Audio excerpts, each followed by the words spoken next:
어느 부분을 좀 줄이면서 재테크를 해야 할까요? 라고 이렇게 저희한테 보내주셨어요. 제가 먼저 이 상담을 받기 전에 냉정하게 말씀드리면 이건 현실이 없는 얘기입니다. 많은 사람들이 서로 재무 상담을 받으려고 줄을 설 만큼 훌륭한 네. 상담사가 되셨어요. 어떻습니까? 많은 분들의 이제 재무를 상담하시다 보면 무엇이 중요하다. 뭐 각자들 다 이 상담을 하는 얘기들 들어보면 다 비슷하잖아요. 네네네. 어떤 것이 가장 중요합니까?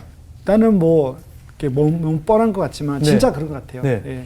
내 삶의 주인이 누군지를 네. 명확하게 해야 돼요. 아, 그게 명확하지 않으면 고와 같이 사는 것 같아요. 아까 말했지만 500을 벌어도 1000만 원 벌어도 늘 부족한. 네, 이게 끝이 없거든요. 그래서 일단은 내 삶의 주인이 누구고 내가 어디로부터 왔고 어디로 가는지에 대한 이 길면 긴 인생, 짧으면 짧은 인생에 대해서 그 정의를 그러니까 그 신학적으로 정의를 딱 내려놓지 않으면 너무 흔들릴 게 많은 거예요. 그렇죠.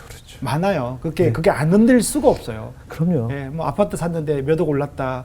그러면 내가 영끌해서 살 걸부터 네. 그렇죠. 온갖 그 비교하는 영들이 또 우리 주위에 맞아. 많잖아요. 특히 우리 한국 사회엔 되게 네, 심하죠. 그래서 500, 1000 버는 분들이 왜 힘든가를 만나보면 네. 1000만 원 버는 분은 2천만 원을 자꾸 비교하고 그분들의 세계를 동경하는 거예요. 그렇죠. 200만 원으로 사는 분들도 있는데 네네네. 예, 자꾸 위만 바라보게 되는 거잖아요. 그래서 이제 그런 것들이 성도들에게 너무 많다. 특히 네. 요즘 이제 신자유주의 안에서는 제가 그 이야기도 많이 해요. 네. 신혼부부가 있는데 예. 급여가 200만 원 버는 부 있고 1000만 원 버는 있어요. 예. 그럼 아이가 태어났어요. 예.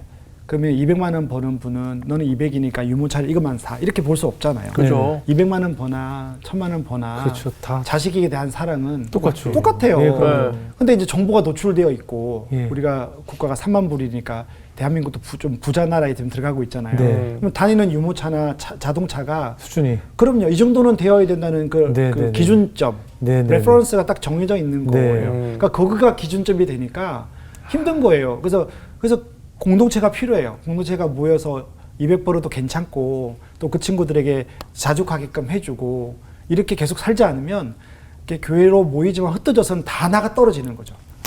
네, 그래서 우리는 계속 모여서 말씀을 듣고 하나님의 주인님을 선포하고 있는 분들이 더 잘하고 나누고 교만하지 않고 없는 분들은 또 자족하고 이렇게 살아야 될 것 같아요. 상대적 박탈감 때문에 사실 제일 괴로운 거죠. 그게 굉장히 큰 것 같아요. 내가 사실 얼마를 벌어서 부족해서가 아니라 내 눈에 보이는 그 비교 대상 때문에 사실 힘든 거거든요. 맞아. 특히 나는 뭐 안 쓰고 절약하고 안 해도 되는데 아이들 문제에서 이제 비교가 될 때는 정말 이제 이 부모가 미치게 되거든요. 그러니까. 저도 아까 간증했지만 제 삶을 볼 때 아내도 그렇고 내가 뭘 못한 건 기억이 별로 없는데 네, 맞아요. 늘 미안한 게 민수에게 뭘 못해주고 그렇죠, 못 사주고 그렇죠. 희연이 이거가 기억에 남는 거 보면 부모 마음이 다 똑같을 거다. 그것도 내려놔야 되는 내려놔야 근데 되는 저희한테 사연이 하나 왔습니다. 재무 상담을 못 오신다 그래서 저희가 좀 대신 해드리겠습니다. 이분이요, 일단 지금 맞벌이 신혼부부입니다. 남편 소득이 300, 아내도 버십니다. 200. 매달 총 500의 소득이 들어오는데 지출은 35만 원이에요, 생활비. 그 다음에 월세가 70만 원입니다. 그 다음에 식비 포함 외식비가 100이에요. 그 다음에 자동차 할부 60만 원. 잉여 자금이 지금 180 정도 있는데 어느 부분을 좀 줄이면서 재테크를 해야 할까요? 라고 이렇게 저희한테 보내주셨어요. 제가 먼저 상담을 받기 전에 냉정하게 말씀드리면 이건 현실이 없는 얘기입니다. 500을 버는 사람이 생활비 35밖에 쓰지 않을 수가 없어요. 지금 보시면 아시겠지만 생활비랑 외식비랑 식비는 또 다 따로잖아요. 아니 근데 핸드폰이랑 뭐 그렇지, 가스 요금 뭐 다 네, 합하면 네, 더 네. 쓰지 않을까요? 모자르죠, 사실은. 아마도 핸드폰을 안 쓰시는 분이죠. 핸드폰 안 쓴대? 집전화 쓰시는 분이에요. 이게 사실은 불가능한데 잉여 자금이 500을 버는데 180이 남을 수가 사실 그렇게 살기가 쉽지 않거든요. 쉽지 않아요. 쉽지 않은 얘기예요. 그래서 정말 제가 어렵게 상담하면 보셨어요. 돈을 받고 상담을 하니까 일단 숙제를 내줘요. 그럼 이제 기초 자료가 있는데 그걸 다 써야 되거든요. 그 사람들이 그걸 쓰면서 다들 똑같단 말이에요. 이렇게 많이 쓴지 몰랐다. 그렇죠. 그러니까 우리는 기록을 안 하는 거죠. 맞아요. 그러니까 가계부를 쓰지 않더라도 어디에 어떻게 쓰는지는 카테고리를 나누어서 해야 되거든요. 이분 같은 경우도 마찬가지예요.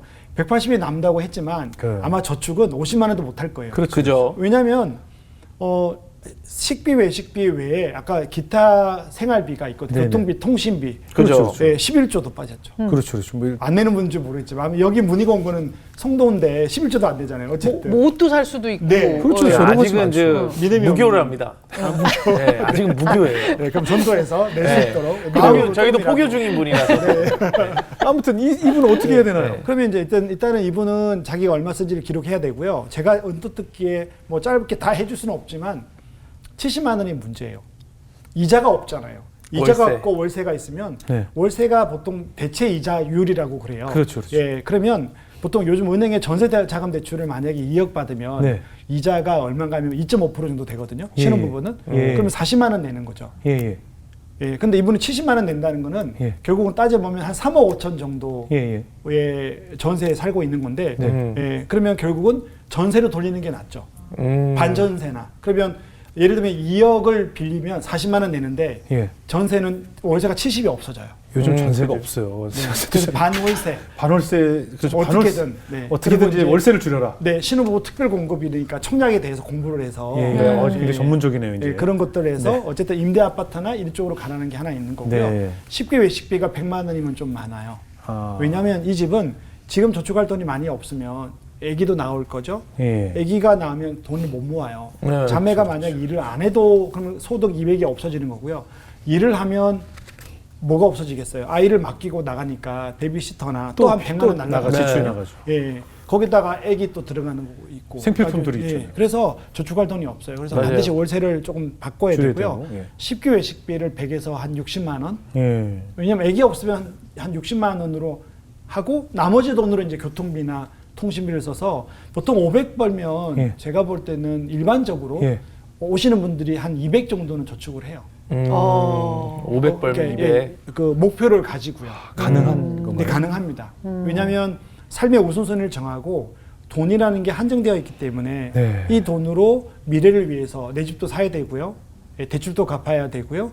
아이가 있으면 우리 미나 같은 경우 이제 10살인데 네. 10년 뒤에 또 대학을 가잖아요. 예. 네. 그러면 아이들을 뭐 우리가 다 책임질 수 없지만 뭐 대학 학자금 정도는 준비해야 되니까 또 아이가 태어나면 제가 또 한 1, 20만 원 정도 펀드로 요즘 뭐 예. 주식 펀드가 난리인데 그렇죠. 저는 이제 펀드로 그렇죠. 주식을 20년간 이렇게 마음 안 뺏기고 갖고 있기가 쉽지 않거든요. 예. 또 매달 사야 되잖아요, 주식은. 예. 예. 근데 펀드는 자동이체가 되니까 그렇죠, 그렇죠. 뭐 내가 미국을 좋아한다, 그럼 미국 펀드, 예. 국내 펀드 자기가 공부해서 예. 뭐한 10만 원 넣어놓고도 필요하고요. 예. 뭐 노후 자금도 한 10만 원 또 해야 되고요. 네. 네. 이렇게 노후자금. 좀 아. 우선순위에 따라서 돈을 나누고 하려면 500 벌면 한 200원 남아야 그러면 이제 저 같은 경우는 그렇게 2, 30만 원은 펀드를 들고 네. 한 150만 원은 적금을 들고 네. 그 출산 비용도 쓰고 네. 그리고 아이가 태어나면 200 남는 게 얼마 남는다고요? 100 남는 거예요. 그렇죠. 그래 100 남아야 또 뭐 집도 사고 이자 갚고 아이 학자금 준비하고 노후 준비하고 이런 구조로 가는 거죠. 네. 어떠세요? 많은 일을 겪으시면서 지금도 이제 재정적인 어려움 때문에 고통을 겪고 있는 분들에게 조언을 해주신다면 어떤 말씀을 좀 해주고 싶으세요? 뭐 저의 오늘 간증을 많이 했는데 네.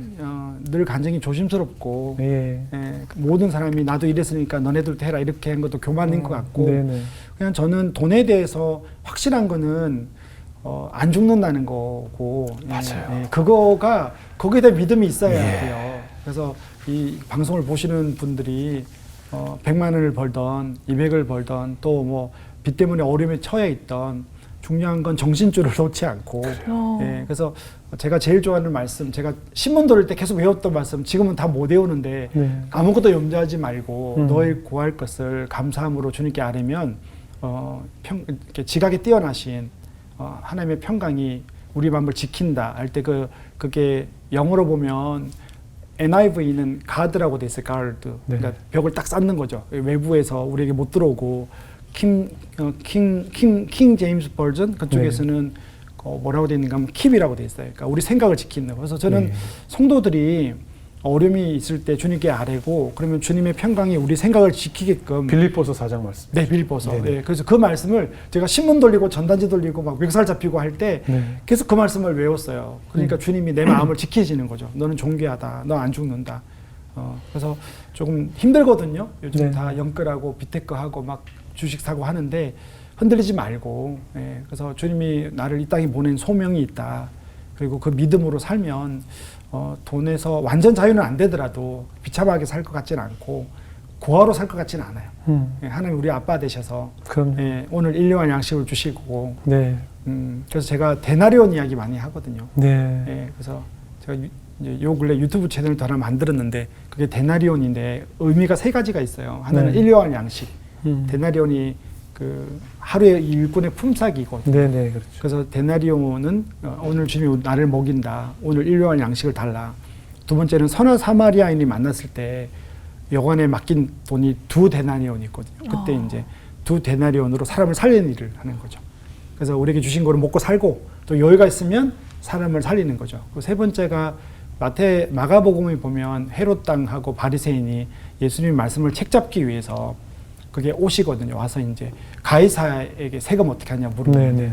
그때 예수님이 너네가 데나리온 동전을 보여달라. 그 뭐가 있냐 하는 게 그때 데나리온 보면 그 시저의 형상이 있거든요. 네. 근데 이게 왜 중요한가 하면 이 화폐가 통용되는 모든 곳은 누가 주인이다? 여기 형상, 이 시저, 로마 황제가 이 온 땅의 주인임을 선포하는 거거든요. 네. 그래서 그거는 가이사에게 주고 하나님의 것은 하나님에게는 어떤 거라고 저는 생각하고 있는가 하면 인간이 하나님의 형상이다. 그러니까 네가 있는 모든 곳에 주님께 영광을 돌리고 네 삶을 주님께 드려라. 저는 그렇게 그때 그 말씀을 봐서 데나리온을 기억하시고 주님이 먹일 거다. 여유가 있으면 좀 돕자. 그리고 우리는 하나님의 형상이다. 이런 것들을 좀 기억하면 조금 낫지 않을까 생각을 해봅니다. 예.